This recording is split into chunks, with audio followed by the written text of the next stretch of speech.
Hello दोस्तों, स्वागत है आपका मेरे यूट्यूब चैनल ज्योग्राफी जुनून में। तो सबसे पहले हम स्टार्ट करते हैं भूगोल जो है, भूगोल के अंदर ज्योग्राफी के अंदर हम सबसे पहला पार्ट जो तैयार करने वाले हैं वो है भौतिक भूगोल। ठीक है, देखिए भारत का भूगोल है, राजनीतिक भूगोल है, आर्थिक भूगोल है, सबको हम बारी बारी से कवर करेंगे। इसमें सबसे पहले फर्स्ट वी आर टेकिंग भौतिक भूगोल, फिजिकल ज्योग्राफी। अच्छा, फिजिकल ज्योग्राफी जो हम स्टार्ट कर रहे हैं, इस फिजिकल ज्योग्राफी को स्टार्ट करने से पहले को ये जान लेना जरूरी है कि वास्तव में फिजिकल ज्योग्राफी है क्या, भौतिक भूगोल है क्या। देखिए, भौतिक भूगोल जो है, हमारी जो पृथ्वी है उस पृथ्वी के ऊपर, चाहे वो स्थलमंडल हो, चाहे वो जलमंडल हो, चाहे वो वायुमंडल हो, चाहे वो जैवमंडल हो, उन सबको मिला के एक हमारा भौतिक पर्यावरण बनता है। भौतिक पर्यावरण बनता है। उस भौतिक पर्यावरण जो है हमारा, उसका जो हम एक क्रमबद्ध अध्ययन करते हैं, उस क्रमबद्ध अध्ययन को हम भौतिक भूगोल कहते हैं, भौतिक भूगोल के अंतर्गत आता है। तो भौतिक पर्यावरण हमारा, जैसे स्थलमंडल, लिथोस्फीयर। लिथोस्फीयर में क्या क्या क्या चीजें आएंगी लिथोस्फीयर में? लिथोस्फीयर में हम पृथ्वी की उत्पत्ति, पृथ्वी की भूपर्पटी, पृथ्वी के आंतरिक भाग, पृथ्वी के ऊपर पर्वत, पठार, नदियां, मैदान, इन सब के बारे में, उसकी मृदा, इन सब के बारे में स्थलमंडल के अंदर आता है। इसके बाद आता है जलमंडल। जलमंडल में क्या आता है? समुद्र। समुद्र के अंदर समुद्र की, जैसे सागर नितल जो होता है, सागर नितल की संरचनाएं इसके अंदर आती हैं। ठीक है, ओशन फ्लोर जो होती है, ओशन फ्लोर जो है उसकी पूरी संरचनाएं इसके अंदर आती हैं।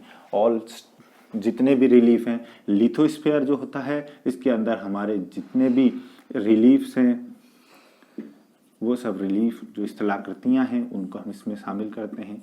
इन स्थलाकृतियों का, कुछ स्थलाकृतियां जो हैं वो नदीकृत होंगी, कुछ स्थलाकृतियां हमारी हिमानीकृत होंगी। तो इन सब को, कुछ हमारे आज तक पृथ्वी की उत्पत्ति, पृथ्वी की भूपर्पटी, पृथ्वी का कोर, मेंटल, इन सब के बारे में हम लिथोस्फीयर के अंदर पढ़ते हैं।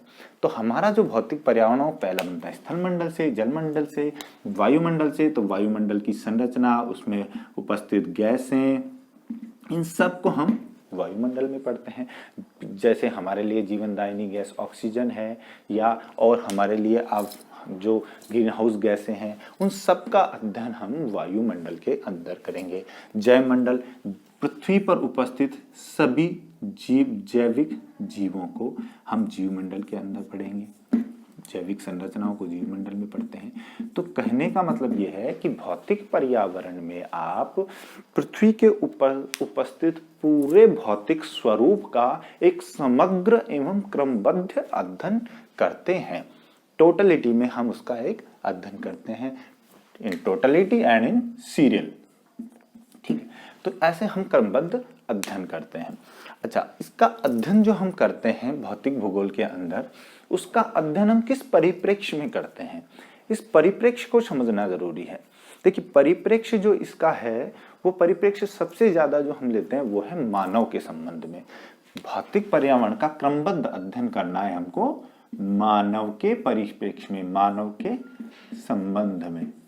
ठीक है, भौतिक पर्यावरण हमारा जो सबसे ज्यादा है, क्योंकि हम जो अध्ययन कर रहे हैं वो मानव, या आप जीवन भी कह सकते हो, तो सबसे ज्यादा जो हम मानव के परिप्रेक्ष्य में करेंगे। क्योंकि देखिए, मानव का ही अध्ययन, मानव के संबंध में अध्ययन करेंगे, तभी हमें पता पड़ेगा कि हमारा भौतिक पर्यावरण हमें किस तरह प्रभावित करता है और हम भौतिक पर्यावरण को कैसे प्रभावित करते हैं। चाहे वो हमारे स्थलाकृतियां हो, चाहे हमारा जलमंडल हो, सबका एक दूसरे के ऊपर इफेक्ट होता है। ठीक है, तो हम भौतिक पर्यावरण का क्रमबद्ध जो अध्ययन है वो भौतिक भूगोल में करेंगे। अब इसके तहत भौतिक भूगोल एक वास्ट टॉपिक हो गया, एक बड़ा टॉपिक हो गया। इस बड़े टॉपिक को हम फर्दर डिवाइड करते हैं 4 पार्ट्स में। पहला जो है स्थलमंडल, इसके लिए हम कहेंगे भू आकृतिक विज्ञान, जियोमॉर्फोलॉजी। ठीक है, तो भू आकृतिक विज्ञान, जियोमॉर्फोलॉजी हम स्टार्ट करने वाले हैं। इसके अलावा इसके अंदर हम क्या पढ़ेंगे, हम कंप्लीट लिथोस्फीयर, कंप्लीट स्थल मंडल को और जितनी भी स्थलाकृतियां हैं, जितना स्थलाकृतिक प्रक्रम हैं, जो ऑल प्रोसेसेस हैं, उन सबको हम जियोमॉर्फोलॉजी के अंदर पढ़ेंगे। सेकंड हम पढ़ेंगे बाद में जलमंडल को। जलमंडल का अध्ययन जो हम करेंगे वो हम करेंगे ओशनोग्राफी, समुद्र विज्ञान के तहत। किसके तहत करेंगे हम? समुद्र विज्ञान के तहत। ये हमारा टॉपिक बाद में स्टार्ट होने वाला है। इसके बाद हम पढ़ेंगे भौतिक पर्यावरण का। पहला हो गया हमारा स्थलमंडल, जिसमें हम भूआकृति विज्ञान पढ़ेंगे, दूसरा ओशनोग्राफी, तीसरा हम पढ़ेंगे वायुमंडल को क्लाइमेटोलॉजी के तहत। किसके अंतर्गत पढ़ेंगे? क्लाइमेटोलॉजी के तहत। इसके बाद आता है हमारा जलमंडल, जिसके अंदर हम हमारे पूरे पर्यावरण को, एनवायरनमेंट को और उस एनवायरनमेंट के साथ जीवमंडल को पढ़ेंगे। तो ये हमारा आएगा बायोजियोग्राफी। बायोजियोग्राफी के अंतर्गत हम इसको पढ़ेंगे। तो इन 4 टॉपिक्स में से हमने सबसे पहला जो, ये तो हमारा हो गया मेन टॉपिक, ठीक है। इस मेन टॉपिक के अंदर हमारा जो पहला सब टॉपिक आ रहा है, हमने पहला सब टॉपिक जो लिया है वो है भू आकृति विज्ञान, जियोमॉर्फोलॉजी। अब जियोमॉर्फोलॉजी क्या है? जियो और मॉर्फोलॉजी, ठीक है। भू और आकृतिक शब्द से ही पता चल रहा है। भू मतलब पृथ्वी और आकृतिक मतलब पृथ्वी की आकृति। तो पृथ्वी की आकृति, पृथ्वी के ऊपर जो जो भी आकृतियां हैं, उन सभी आकृतियों के अध्ययन का विज्ञान ही भू आकृतिक विज्ञान है। जैसे स्थल मंडल जो हमारा है लिथोस्फीयर, उसके जितने भी उच्चावच हैं, जितने भी रिलीफ हैं, जितने भी उच्चावच हैं, उन सब उच्चावचों के निर्माण, उन उच्चावचों के बारे में अध्ययन करेंगे। उनको बनाने वाले, उनके निर्माणक प्रक्रमों, जो इनके जो प्रोसेस हैं, इनको कैसे बने हैं, ये इसके बारे में पढ़ते हैं। और उन सब का मानव के साथ अंतर संबंध जो होता है, उसका अध्ययन जो है वो जियोमॉर्फोलॉजी के अंदर किया जाता है, ठीक है। अब स्थलमंडल के उच्चावच में क्या क्या पढ़ेंगे? हम भूपृष्ठ को पढ़ेंगे, मैंने जैसे बताया। हम क्रस्ट को, जैसे हम क्रस्ट को पढ़ेंगे, भूपरपट्टी को, मेंटल है, हमारा कोर है, इस सब को पढ़ेंगे। इसके अलावा हम इसमें सॉइल भी पढ़ते हैं। इसके अलावा हमने रिलीफ्स हैं, रिलीफ्स के में क्या क्या हैं? हमारे माउंटेन्स हैं, हमारे प्लेट्यूज हैं, ठीक है। इसके अलावा हमारे प्लेन्स हैं। इसके अलावा हम इसमें रिवर्स हैं, हमारी नदियां हैं। तो जितनी भी स्ट्रक्चर, जितनी भी संरचनाएं हमारी पृथ्वी, भू के ऊपर हैं, उन सब को हम भू आकृतिक विज्ञान के अंतर्गत पढ़ेंगे, ठीक है दोस्तों। तो भू आकृतिक विज्ञान को पढ़ने का मतलब है हम भू यानी पृथ्वी को पढ़ेंगे पूरा। तो भू यानी हम पढ़ेंगे पृथ्वी को। अच्छा, पृथ्वी को पढ़ने से पहले हमें इस सब टॉपिक का भी और क्लासिफिकेशन फर्दर करना होगा कि भाई पृथ्वी पढ़ रहे हैं हम, तो पृथ्वी पढ़ने के लिए हमें पृथ्वी के बारे में पता होना चाहिए। पृथ्वी के बारे में पता क्या होना चाहिए? देखो, पृथ्वी के बारे में पता करने के लिए हमें पृथ्वी की उत्पत्ति के बारे में पता होना चाहिए कि रियलिटी में, in reality, how the earth was formed, कि अर्थ वास्तव में बनी कैसे, एंड हाउ इट डेवलप्ड, ये कैसे विकसित हुई। तो पृथ्वी की उत्पत्ति, ओरिजिन ऑफ द अर्थ, इस टॉपिक को हम लेते हैं हमारे पहले लेक्चर के अंतर्गत, ठीक है दोस्तों। तो हमारा जो पहला लेक्चर होगा वो पृथ्वी की उत्पत्ति के संबंध में लिया जाता है, ओरिजिन ऑफ अर्थ, ठीक है। देखिए, पृथ्वी की उत्पत्ति करोड़ों अरबों वर्ष पहले हुई, ठीक है। अब इसका जो साक्ष्य जो माना जाता है, उस साक्ष्य को देखा जाए तो अलग अलग वैज्ञानिकों ने अलग अलग विचार दिए, मगर पृथ्वी की उत्पत्ति से पहले हमें ये पता होना जरूरी है कि वास्तव में पृथ्वी है कहाँ पे, ठीक है। मतलब पृथ्वी की अवस्थिति क्या है, पोजीशन, या फिर बोल सकते हैं इसको एड्रेस। मैं मतलब आप समझिए कि पृथ्वी की अवस्थिति का मतलब है पृथ्वी का एड्रेस। भाई देखिए, पृथ्वी की अवस्थिति वैसे ही है जैसे अगर आप किसी के घर जाते हैं तो घर जाने में आप सबसे पहले क्या करेंगे, उसका एड्रेस मालूम करेंगे। एड्रेस मालूम करने के लिए आपको सबसे बड़ी यूनिट जो पता होनी चाहिए वो क्या होनी चाहिए, सबसे पहले आपको पता होना चाहिए कि उसका देश कौन सा है, किस देश में आप जाएंगे। ठीक है, देश के अंदर, राज्य के अंदर, जिला के अंदर, शहर के अंदर कोई कॉलोनी के अंदर आपको मकान नंबर पता होना चाहिए। ठीक वैसे ही हम जो बताने वाले हैं, मैं जो आपको ये बता रहा हूं अवस्थिति, इसका मतलब ये है कि पृथ्वी का एड्रेस क्या है, पोजीशन क्या है पृथ्वी की। ठीक है, तो इस एड्रेस को पता करने के लिए वेयर द अर्थ एग्जिस्ट, पृथ्वी कहां अवस्थित है, where it is situated. Okay, तो लेट मी एक्सप्लेन। अवस्थिति के बारे में पढ़ने के लिए सबसे पहले हमें पता होना चाहिए ब्रह्मांड के बारे में, कि ब्रह्मांड है क्या, क्योंकि हमारी पृथ्वी किसका एक भाग है, ब्रह्मांड का ही भाग है। और ब्रह्मांड क्या है, ब्रह्मांड जो है हमारा वो क्या है, अपरिमेय है। अभी तक ब्रह्मांड की कोई लंबाई चौड़ाई इसका तो पता लगा नहीं है, लिमिटलेस है ये। ठीक है दोस्तों, तो ये जो है ब्रह्मांड हमारा, ये क्या है, लिमिटलेस। इस लिमिटलेस ब्रह्मांड के अंतर्गत मैं एक आपको बेसिक ओवरव्यू दे रहा हूं, ज्यादा डिटेल में हम जब ब्रह्मांड को पढ़ेंगे, ठीक है, जब हम एस्ट्रोनॉमी पढ़ेंगे, उन सब में हम ब्रह्मांड को डिटेल में पढ़ेंगे, सारे ग्रहों को पढ़ेंगे, धूमकेतु पढ़ेंगे, कॉमेट्स वगैरह सब पढ़ेंगे हम। बट सबसे पहले आपको पृथ्वी की उत्पत्ति बताने से पहले मैं पृथ्वी के बारे में एक बेसिक नॉलेज देना चाहता हूँ। तो हम पढ़ रहे हैं ब्रह्मांड को, तो ब्रह्मांड जो है वो क्या है, अपरिमेय है, लिमिटलेस है, बहुत लंबाई चौड़ाई तक फैला हुआ है। ठीक है, अब ब्रह्मांड के अंतर्गत, ठीक है दोस्तों, ब्रह्मांड के अंतर्गत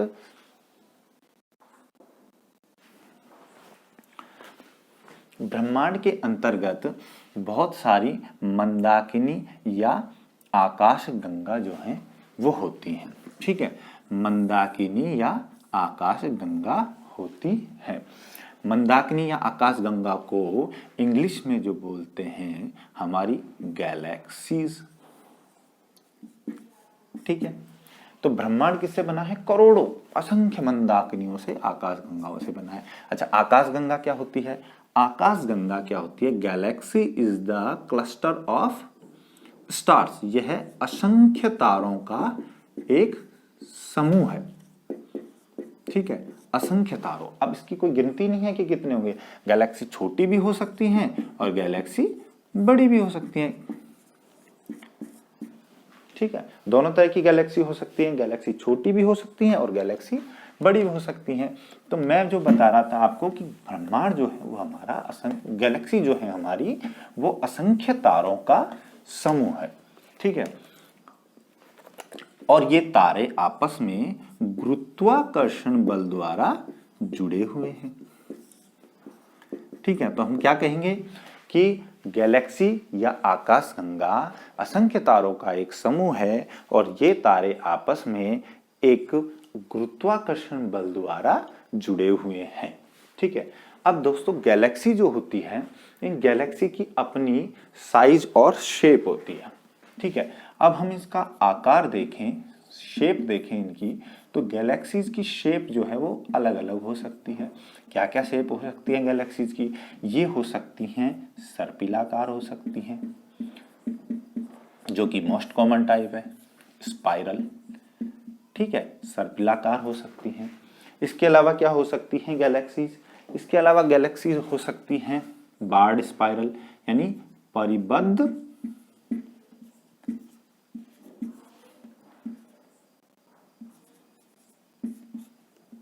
सर्पिलाकार,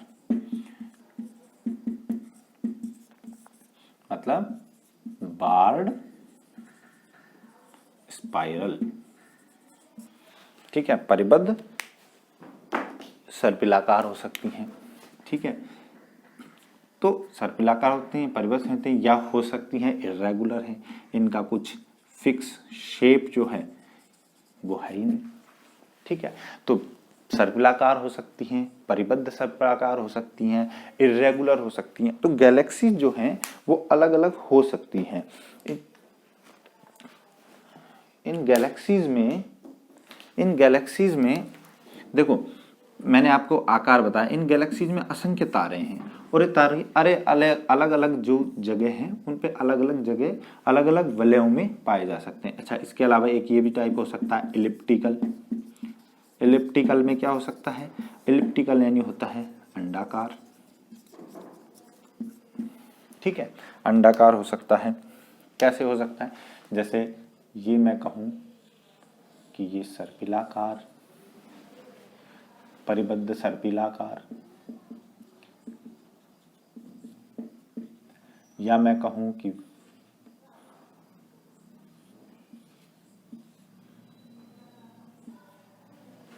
सर्पिलाकार, स्पाइरल, तो ऐसे गैलेक्सीज होती हैं। चलो, ये गैलेक्सीज के बारे में मैंने आपको ओवरव्यू बता दिया। गैलेक्सीज के बारे में बताने के बाद मैं आपको नेक्स्ट बताता हूं कि हमारी गैलेक्सी कौन सी है जिसमें हमारी पृथ्वी एग्जिस्ट करती है। तो ऐसी ही एक गैलेक्सी है दुग्ध मेखला, जिसको इंग्लिश में बोलते हैं मिल्की वे। ठीक है दोस्तों, तो मिल्की वे, दुग्ध मेखला जो है वो आकाश गंगा, हमारी आकाश गंगा है जिसमें हमारी पृथ्वी एग्जिस्ट करती है। ठीक है, तो दुग्ध मेखला मिल्की वे जो है, इसके अंदर एक बहुत बड़ा तारा है। क्या है? बहुत बड़ा तारा। ठीक है, इस तारे को हम नाम दिया है सूर्य। मैंने बताया कि गैलेक्सी जो है वो असंख्य तारों का समूह है। तो असंख्य तारों के समूह में एक तारा कौन सा है? हमारा सूर्य। सूर्य जो तारा है, इस तारे के चारों ओर 9 ग्रह चक्कर लगा रहे हैं। ठीक है, 9 ग्रह चक्कर लगा रहे हैं और उन ग्रहों के चारों क्या चक्कर लगा रहे हैं? उपग्रह, या कहीं उनके अपने चंद्रमा, या कहीं उनके मून। ठीक है, तो सन के अराउंड रिवॉल्व कर रहे हैं क्या? 9 प्लैनेट्स, और प्लैनेट्स जो हैं उनके अराउंड रिवॉल्व कर रहे हैं, उनके अराउंड रिवॉल्व कर रहे हैं उनके मून। तो इस सब को मिला करके हम कहते हैं सौर मंडल। तो सौर मंडल में क्या क्या शामिल है? 9 प्लैनेट्स, 1 सन एंड उनके प्लैनेट्स के मून, ये हैं। दोस्तों, जो हम पढ़ रहे हैं कि सौर मंडल, तो सौर मंडल पढ़ाने के पीछे मेरा पर्पज है आपको पृथ्वी की अवस्थिति बताना। तो पृथ्वी की अवस्थिति अभी भी हमारी निकल के नहीं है, हम सिर्फ इतना ही पता हुआ है कि सौर मंडल का एक पार्ट जो है वो हमारी प्यारी पृथ्वी है। ठीक है, अब पृथ्वी की अवस्थिति अभी भी एग्जैक्ट हमको पता नहीं चली है कि सूर्य के कहां पे वो रिवॉल्व कर रही है। तो उसके लिए मैं आपको सबसे पहले जो पढ़ाने वाला हूं वो बताता हूं कि पृथ्वी जो है हमारी, वो सूर्य की हम देखें तुलना में सूर्य की के अकॉर्डिंग तो हमारी कहां पे एग्जिस्ट कर रही है। तो सबसे पहले मैं बताता हूं आपको ग्रहों के बारे में। देखिए, ग्रह, जो हमारी पृथ्वी एक ग्रह है, वैसे ही हमने बताया कि 8 ग्रह और हैं हमारे सौर मंडल में। तो इन ग्रहों का ग्रह कहलाने के पीछे भी एक कारण है। क्या है? कि किसी भी ऑब्जेक्ट को अगर हम ग्रह कह रहे हैं, तो ग्रह कहने के लिए उसकी कुछ शर्तें हैं जो इंटरनेशनल, जो हमारी यूनियन है, एस्ट्रोनॉमिकल यूनियन, उसने ग्रह के लिए परिभाषित करने के लिए किसी भी सेलेस्टियल ऑब्जेक्ट को ग्रह परिभाषित करने के लिए उन्होंने उसके लिए कुछ शर्तें रखी हैं, जिसमें पहली शर्त ये रखी गई है कि वह सूर्य के चारों ओर, किसके? सूर्य के चारों ओर एक नियत कक्षा में चक्कर लगाता हो।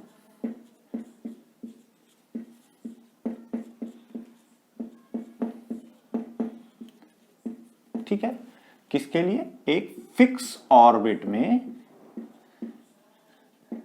The planet, any object that revolves around the sun in a fix orbit, it will be called planet. ठीक है, तो ये हमारी पहली कंडीशन है।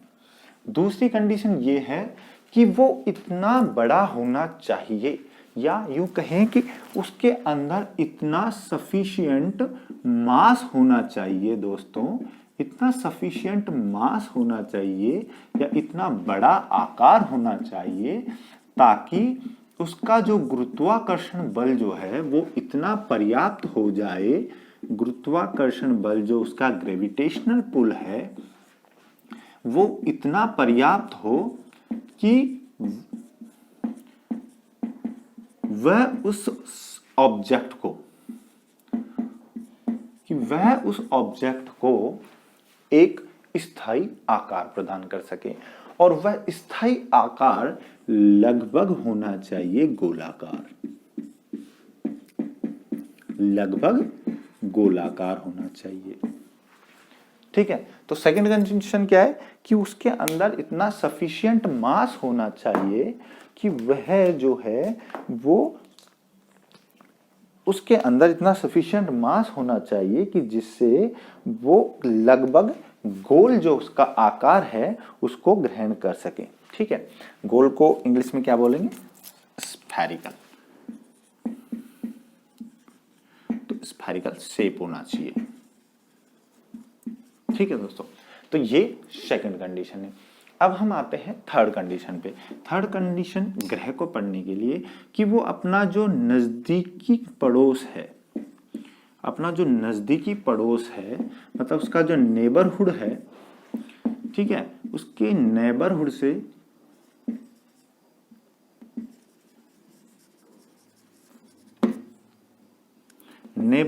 बिल्कुल डिफरेंट होना चाहिए। डिफरेंट कैसे होना चाहिए? डिफरेंट ऐसे नहीं कि सिर्फ साइज शेप में, ऐसे होना चाहिए कि उसकी कक्षा जो है, उसका जो ऑर्बिट है, उस ऑर्बिट को या वो किसी अदर ग्रह के ऑर्बिट को, किसी भी प्लैनेट के ऑर्बिट को क्रॉस ना करे। ठीक है, दूसरा, उसके ऑर्बिट में कोई भी एस्टेरॉयड या कोई भी ऐसे जो रेजिडुअल मटेरियल है, जिसे हम कहते हैं कि जो अपशिष्ट, जो बोले कि हम जो ब्रह्मांड के बनने में जो पदार्थ छूट गया, जो ग्रह नहीं बन पाया, वो कोई भी पदार्थ जो है वो उसकी कक्षा में आना नहीं चाहिए। रेजिडुअल जो मटेरियल है वो कोई भी इसमें नहीं आना चाहिए। तो उसे क्या कहेंगे हम? प्लैनेट। तो तीन हमने शर्तें बता दी आपको। पहला तो उसके फिक्स ऑर्बिट होना चाहिए, जिस फिक्स ऑर्बिट में वो सन के अराउंड रिवॉल्व करना चाहिए। जैसे सन है तो इसका एक फिक्स ऑर्बिट में ये घूमना चाहिए। सेकंड, सफिशिएंट मास होना चाहिए, और सफिशिएंट मास की नेसेसिटी क्यों है?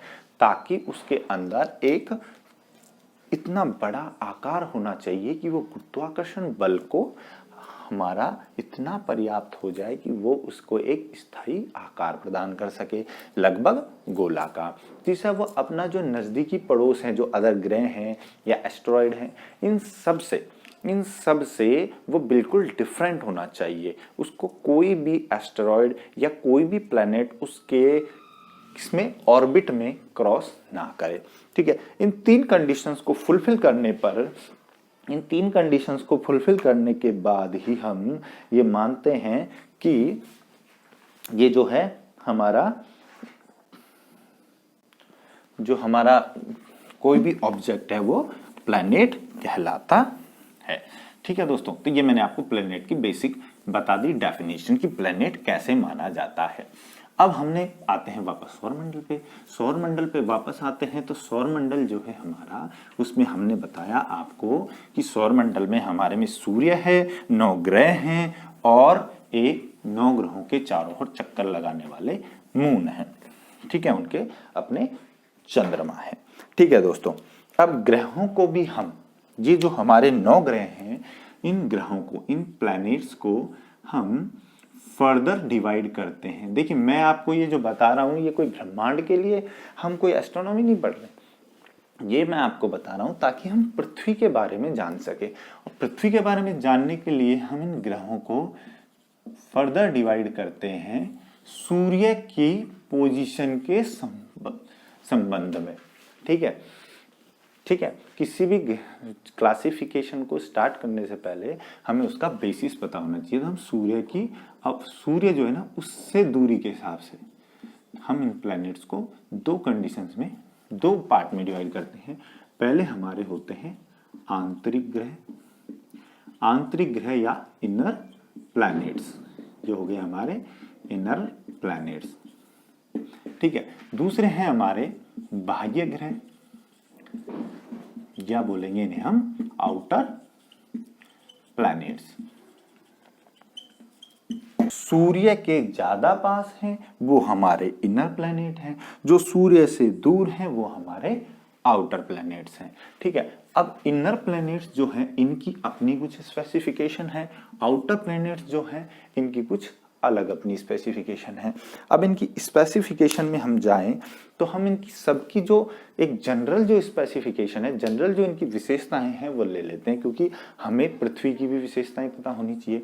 तो दोस्तों आंतरिक ग्रह जो है हमारे, उनका सबका जो आकार है वो छोटा है। ठीक है, छोटा आकार है, साइज स्मॉल साइज है।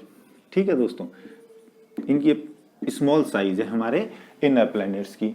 दूसरा जो हमारे जो ग्रह हैं, जो आंतरिक ग्रह हैं, इनका सबका घनत्व जो है वो अधिक है, और मैक्सिमम देखा गया है कि इनका घनत्व 4 ग्राम पर सेंटीमीटर क्यूब से अधिक है। जितने भी इनर प्लैनेट्स हमारे पास हैं उनका सबका घनत्व 4 ग्राम पर सेंटीमीटर क्यूब से अधिक है।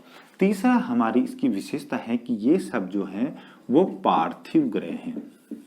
इनकी संरचना क्या है? पार्थिव संरचना है। पार्थिव संरचना का मतलब क्या है? रॉकी स्ट्रक्चर है इनका सबका, रॉकी स्ट्रक्चर। रॉकी स्ट्रक्चर क्यों है? मतलब ये बने हुए हैं मोस्टली मेटल्स के। अब आपको समझ में आ गया होगा इनका घनत्व अधिक क्यों है, क्योंकि जब मेटल जो है वो क्या होता है? ठोस। और ठोस जो होता है उसके जो अणु हैं, कण हैं, वो पास पास होते हैं, उनके मध्य ज्यादा बॉन्डिंग होती है, इसलिए इनका घनत्व अधिक होता है। ठीक है, तो इनका घनत्व, आकार छोटा है, घनत्व अधिक है, पार्थिव इनकी संरचना है। ठीक है, 3 ये इनकी विशेषताएं हो गई हैं। चौथा हम बताएं कि इनके जो चंद्रमा हैं, जो इनके मून हैं वो कम है, इनके चारों ओर जो उपग्रह हैं वो कम है। जब मैं इनकी संकल्पनाएं पढ़ाऊंगा आपको पृथ्वी की उत्पत्ति की, तब मैं इसका रीजन दूंगा कि इनके चंद्रमा कम क्यों बने। ठीक है, तो इनके चंद्रमा कम है। जैसे बुध कुछ हैं, बुद्धि क्या मैं बता दूं आपको कि कुछ के तो चंद्रमा है ही नहीं। वैसे बुध तो है ही हमारा ऐसा जिसका कोई चंद्रमा नहीं है। ठीक है, कुछ के चंद्रमा है ही नहीं। ठीक है, तीसरा हमारी 5वीं जो इसकी विशेषता है वो ये है, इनके चारों ओर जो ग्रहीय वलय जो होती हैं, ग्रहीय वलय जिन्हें कहते हैं हम प्लैनेटरी रिंग्स, प्लैनेटरी रिंग्स जो कहते हैं हम, इन प्लैनेटरी रिंग्स की अनुपस्थिति पाई जाती है। मतलब इनके चारों ओर, जैसे ये कोई ग्रह है, जैसे ये कोई मानो मैं ग्रह है, तो इस ग्रह के चारों ओर ये जो वलय है, ये वलय ये इनमें एब्सेंट होती है। ठीक है, इनके चारों ग्रहीय वलय नहीं पाई जाती है। तो 5 विशेषता हो गई, छोटा आकार है, घनत्व अधिक है, पार्थिव संरचना है, चंद्रमा कम है और ग्रहीय वलय है। अच्छा, ऐसे कौन कौन से ग्रह हैं जिन्हें हम इनर प्लैनेट्स मानते हैं? तो इधर देखिए, सन के सबसे पास स्थित बुध, जिसे हम मर्क्यूरी कहते हैं, ये हमारा पहला ग्रह है जो जिसके चारों ओर सूर्य के जो चारों ओर चक्कर लगा रहा है। तो ये हमारा पहला आंतरिक ग्रह हो गया। दूसरा है हमारा शुक्र। ठीक है, शुक्र जिसे बोलते हैं वीनस। तीसरा ग्रह है हमारा प्यारा पृथ्वी। फाइनली हम पृथ्वी पे पहुंच गए। ठीक है दोस्तों, पृथ्वी जो है हमारा वो कौन सी पोजीशन पे है? 3rd नंबर पे। पहले पे है हमारा बुध, दूसरे पे है हमारा शुक्र और तीसरे पे हमारी प्यारी पृथ्वी, हमारी धरती माँ। ठीक है, तो ये हमारी पृथ्वी। चौथे नंबर पे जो आता है वो है मंगल, मार्स। तो इन चारों ग्रहों को, बुध, शुक्र, पृथ्वी और मंगल, Mercury, Venus, Earth and Mars, इन चारों को हम इनर प्लैनेट कहते हैं।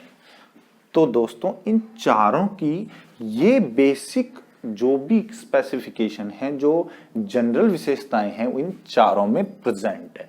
सबकी अलग अलग विशेषताएं अलग है, सबका घनत्व अलग अलग हो सकता है, सबका आकार अलग अलग है, बट इन ग्रहों से अगर तुलना करें तो आंतरिक ग्रहों की जो विशेषताएं हैं ये सब में एक जैसी मिलेंगी। ठीक है दोस्तों, ये हो गए हमारे इनर प्लैनेट्स। अब आते हैं हम आउटर प्लैनेट्स पे, बाह्य ग्रह पे। अब इन्हीं की विशेषताओं को हम इधर देखते हैं। देखिए आउटर प्लैनेट जो है उनका आकार बड़ा है,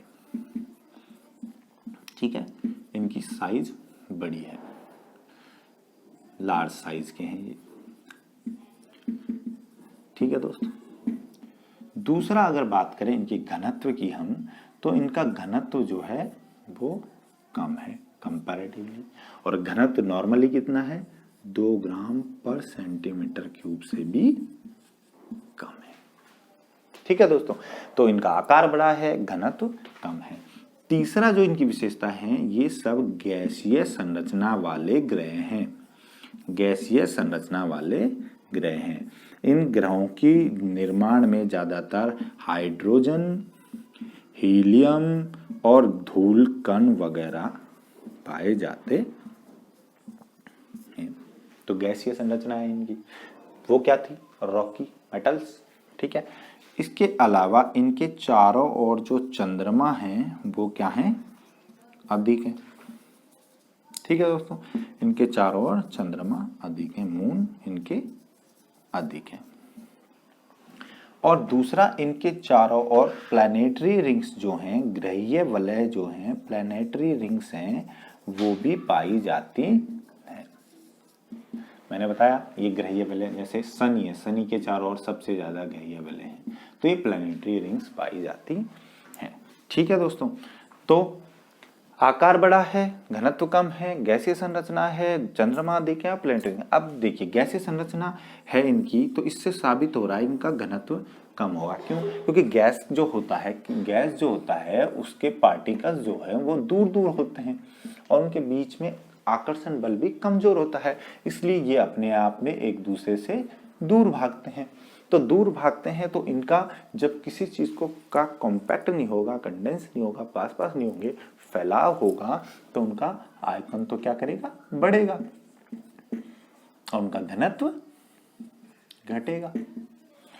ठीक है, तो ऐसे ये बाह्य ग्रह हैं। बाह्य ग्रह कौन कौन से हैं हमारे, देखिए यहां मंगल और बृहस्पति के बीच में एस्ट्रॉयड बेल्ट मिलती है हमारी। ठीक है, इस एस्ट्रॉयड बेल्ट के बाद जो हमारी पहला जो ग्रह है जिसे हम बाह्य ग्रह कहते हैं वो है जुपिटर, जो कि बहुत बड़ा है। उसके बाद है शनि, सैटर्न हमारा। उसके बाद है हमारा अरुण, यूरेनस। ठीक है, तो हम जुपिटर कौन से नंबर का ग्रह है हमारा, 5वां, सैटर्न शनि 6ठा, 7वां हमारा यूरेनस या अरुण, और 8वां हमारा है ग्रह वरुण या नेपच्यून। और दोस्तों 9वां जो ग्रह है हमारा, जिसको हम ड्वार्फ प्लैनेट भी कहते हैं, ये इनकी जो कॉमन विशेषताएं जो इनकी हैं, उन कॉमन विशेषताओं को फुलफिल तो करता है, बट इसकी ये विशेषता जो है बड़ा आकार, उसको ये फॉलो नहीं करता है। 9वां ग्रह हमारा प्लूटो। क्यों? क्योंकि इसका आकार छोटा है। This is a dwarf planet. अच्छा, इसके साथ साथ इसकी एक और बात है कि जो ये हमारा जो प्लूटो है, ये हमारी ग्रहीय जो हमने आपको विशेषताएं बताई थी, उस ग्रह विशेषता को ये पूरा नहीं कर पा रहा था।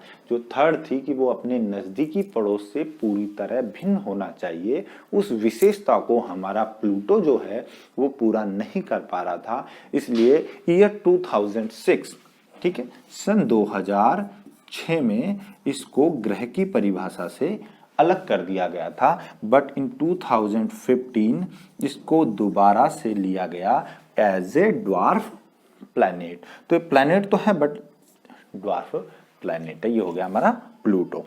ठीक है, तो अब दोस्तों आपको अच्छे से समझ में आ गया होगा कि हमारी जो पृथ्वी है उसका एड्रेस क्या है।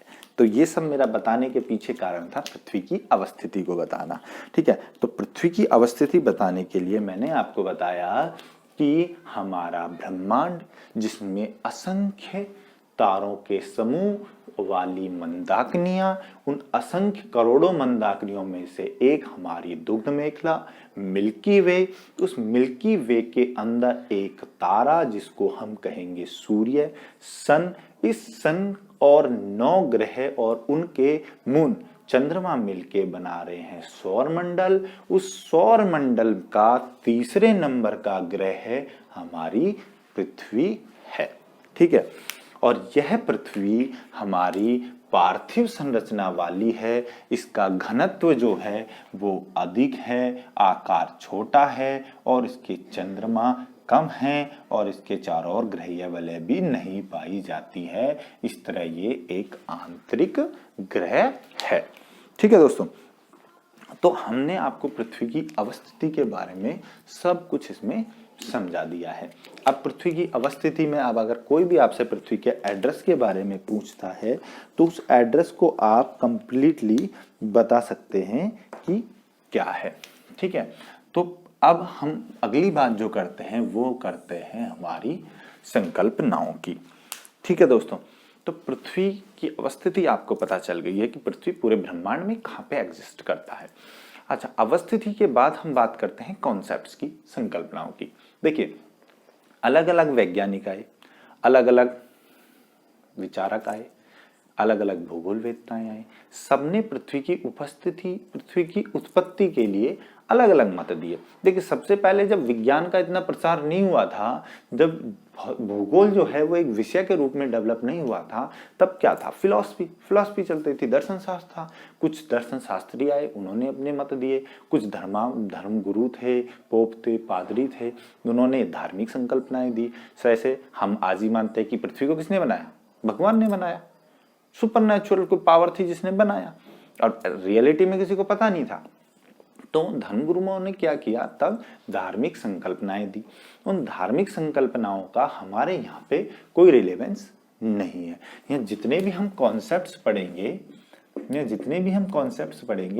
वो कॉन्सेप्ट पढ़ेंगे जो फैक्ट पे बेस्ड हो, जिनके पीछे कोई तर्क हो, जिसके पीछे कोई साइंस हो।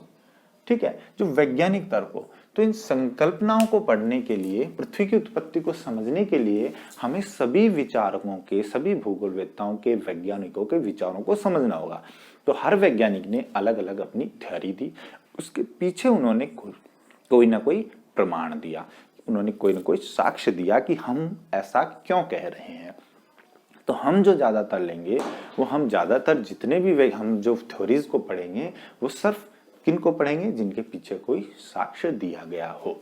ठीक है दोस्तों, तो हम पृथ्वी की उत्पत्ति में अब संकल्पनाएं पढ़ेंगे।